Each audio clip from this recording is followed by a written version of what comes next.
Well, Michigan State just scored a touchdown here as I was just getting ready to record this halftime video for the 3:30 games. Kenneth Walker with a nice run there. K9, that's a good name. I like that name for him, K9.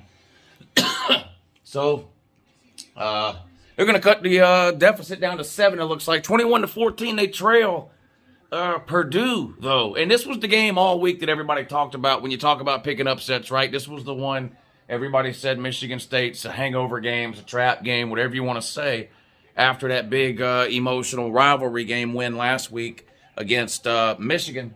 And in the first half, at least, it looks like a lot of those people were right. I didn't buy into that. I actually bet Michigan State in this game, -2.5. So, of course, I've never seen a game before.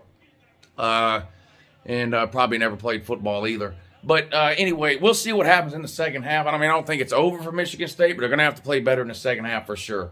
So they're down 7 at halftime. And what a game going on in College Station between Texas A&M and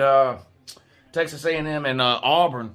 Right here. This one just went to the half, too. Tied 3-3. A lot of people don't like these type of games. Oh, these games are boring. Those are people that generally don't really understand the game of football. I think you can watch a low-scoring defensive game and be entertained if you know what you're looking at, which some people do, some people don't. But it's been a hell of a game. We'll see what happens. The Barn trying to upset Texas A&M on the road in College Station. The Fake Cadets already have a win over Alabama.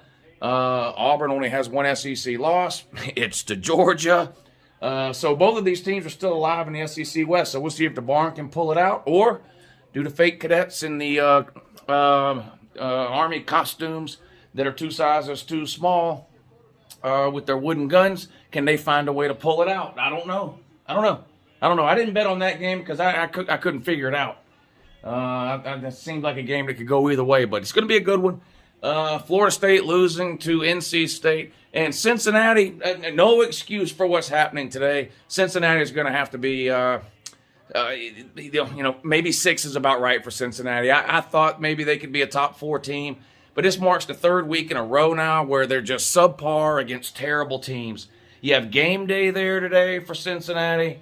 All the hype and the hoopla, ranked 6th in the college football playoff poll with chances to move up if teams around you, stumble and lose, and you just come out here and you're diarrhea down your own leg again in a first half. And I've just seen Cincinnati do this too many times this year now. So 2 lackluster wins in a row. Look like they're on the way to a 3rd. They're up 14-9 over Tulsa at halftime or nearing halftime in that one.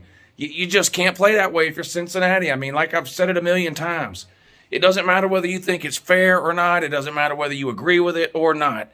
It's not enough for Cincinnati to go 13-0 with a conference title. It's not enough. They've got to beat teams by 20, 30, 40 points, especially bad teams like Tulsa and Tulane and Navy.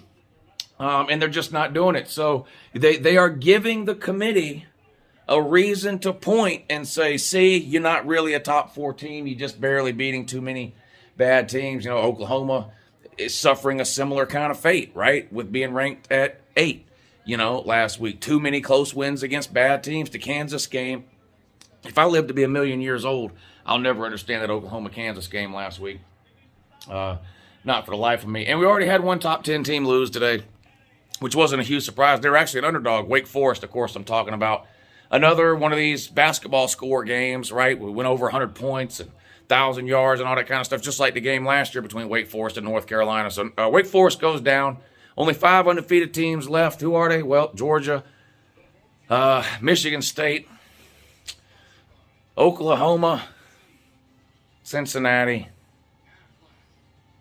Yeah, is that it? Yeah, it doesn't matter. It's Georgia and everybody else. Anyway, these are some good games at 3:30. The Purdue-Michigan State game, 7 seconds to go till halftime. Purdue up 21-14.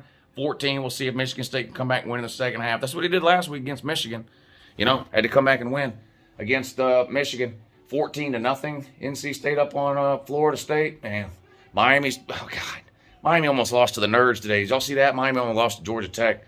Man, Miami allergic to success for 20 years and counting, or whatever it is. I don't know, Miami.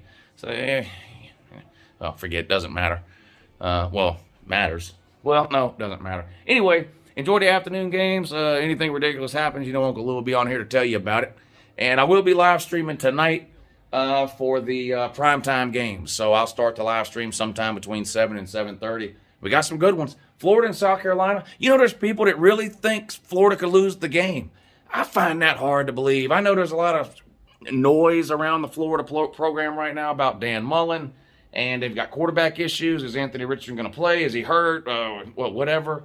They've been bad at times this year, losing to Kentucky and LSU, getting blown out by Georgia last week. You know, is Dan Mullen on the hot seat? But South Carolina is just horrible. Horrible. There's no way Florida could actually lose that game, is there? I don't know.